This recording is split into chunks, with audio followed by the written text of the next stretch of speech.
You know what backlighting is, right? It's when you've got a strong light source coming in from behind your subject. And this can be natural light like sunlight, window light, reflected natural light.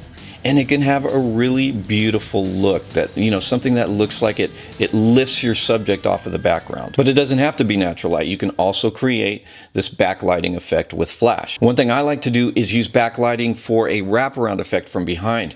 This can produce a really soft ethereal effect for my portraits. Let's take a look at some examples. Here are some examples of varying degrees of natural light as a backlight source.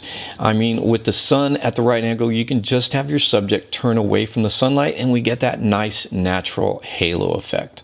And just keep in mind that if the ambient light on the shadow side of the subject isn't quite enough to give you the fill lighting that you want, you've got a couple of options. One, you can adjust your settings so that your subject is exposed the way that you want on the shadow side, the side facing the camera. And remember, this is probably going to give you some blown highlights, which for me is usually okay. Now, the other option is to bring in some extra light, and you can use a reflector or a fill flash for that. And, personally, I just opt to blow out the background usually.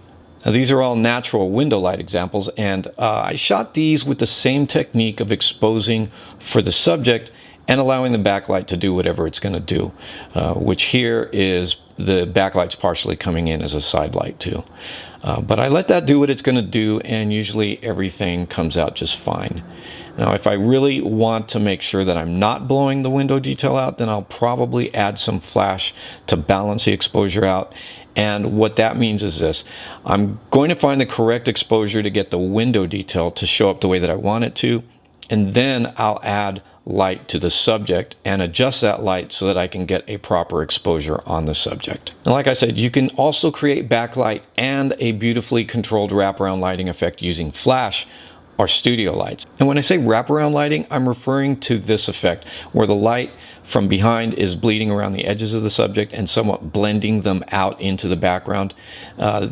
I think this gives us a really soft ethereal effect. Here I'm only using one light on camera left, reflected off a wall behind Jessica. I bumped up the exposure and lightened the shadows in post to get this effect. I pretty much used the same technique for this maternity portrait, and you can see that the backlighting really works well for something like this. This one was shot in a hotel room, and I'm using a single umbrella behind Carrie.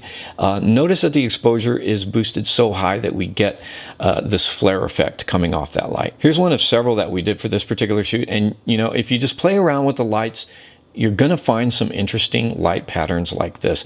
It's all about experimenting and using what you've learned in subsequent shoots. Now, if you want a more balanced backlight and wraparound effect, you can even out the light by using more than one actual light source if you have to. Two umbrellas or even a large light source created with a translucent shower curtain can do the trick. So there you go. Backlighting and wraparound lighting effects are pretty easy to do. Why don't you go ahead and give some of these techniques a try? Let me know how it goes. Thanks for hanging out with me today. Click that like button, click subscribe, leave me a comment. You know the drill. See you next time.